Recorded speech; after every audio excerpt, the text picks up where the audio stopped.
വയനാട് ദുരന്തത്തിൽ പുനരധിവാസ സഹായം നൽകാത്ത കേന്ദ്ര നിലപാടിൽ പ്രതിഷേധിച്ച് UDF-ഉം LDF-ഉം ആഹ്വാനം ചെയ്ത ഹർത്താൽ പൂർണ്ണം. കടകമ്പോളങ്ങൾ പൂർണ്ണമായും അടഞ്ഞുകിടന്നു. സ്വകാര്യ ബസ്സുകളും ടാക്സികളും വയനാട് ജില്ലയിൽ സർവീസ് നടത്തിയില്ല. ഹർത്താൽ അനുകൂലികൾ പലയിടത്തും വാഹനങ്ങൾ തടഞ്ഞു.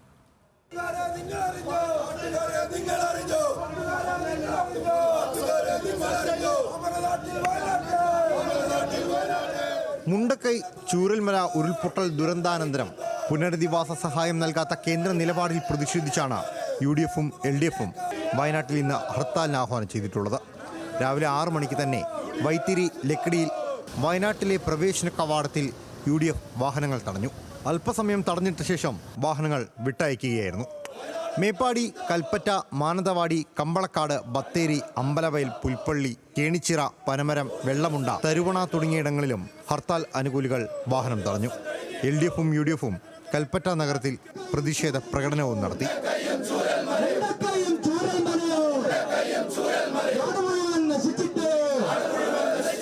UDF പ്രവർത്തകർ കൽപ്പറ്റ ഹെഡ് പോസ്റ്റ് ഓഫീസ് ഉപരോധിച്ചു. രാഷ്ട്രീയ വിദ്വേഷം വെച്ച് കേരളത്തെയും വയനാടിനെയും കേന്ദ്ര സർക്കാർ ദ്രോഹിക്കുകയാണ് എന്ന് T. സിദ്ദിഖ് MLA പറഞ്ഞു. അടിയന്തര സഹായം നൽകാൻ എന്തെങ്കിലും റിപ്പോർട്ടിന്റെ ആവശ്യമുണ്ടോ? സ്റ്റാറ്റ്യൂട്ടറി ആയി എല്ലാ ഗവൺമെന്റുകൾക്കും കൊടുക്കേണ്ടതാണ്, എല്ലാ സ്റ്റേറ്റുകൾക്കും കൊടുക്കേണ്ടതാണ്. അത് ഇവരുടെ ഔദാര്യമല്ല.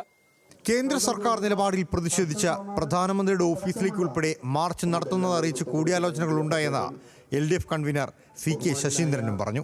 കേന്ദ്രം ഒരിക്കലും ന്യായീകരിക്കാൻ കഴിയാത്ത, ഒരു തരത്തിലും അംഗീകരിക്കാൻ കഴിയാത്ത ഒരു പ്രവണതയാണ് കേരളത്തോട് രാഷ്ട്രീയപരമായി പെരുമാറുന്നത്. അതുകൊണ്ട് തന്നെ പ്രധാനമന്ത്രിയുടെ ഓഫീസിലേക്കുള്ള മാർച്ച് ഉൾപ്പെടെയുള്ള പ്രക്ഷോഭങ്ങൾക്ക് LDF നേതൃത്വം കൊടുക്കും.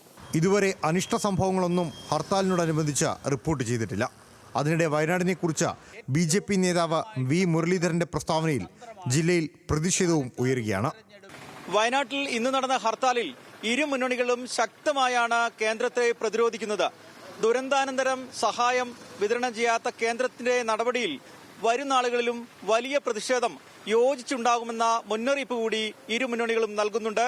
ജനങ്ങൾ വലിയ രീതിയിൽ ഈ ഹർത്താലിനോട് സഹകരിച്ചു എന്നതും വളരെ പ്രത്യേകമായി എടുത്തു പറയേണ്ടതാണ്. വയനാട്ടിൽ നിന്നും VM റിന്യൂവിനോടൊപ്പം രതീഷ് വാസ്തവൻ, ന്യൂസ് മലയാളം.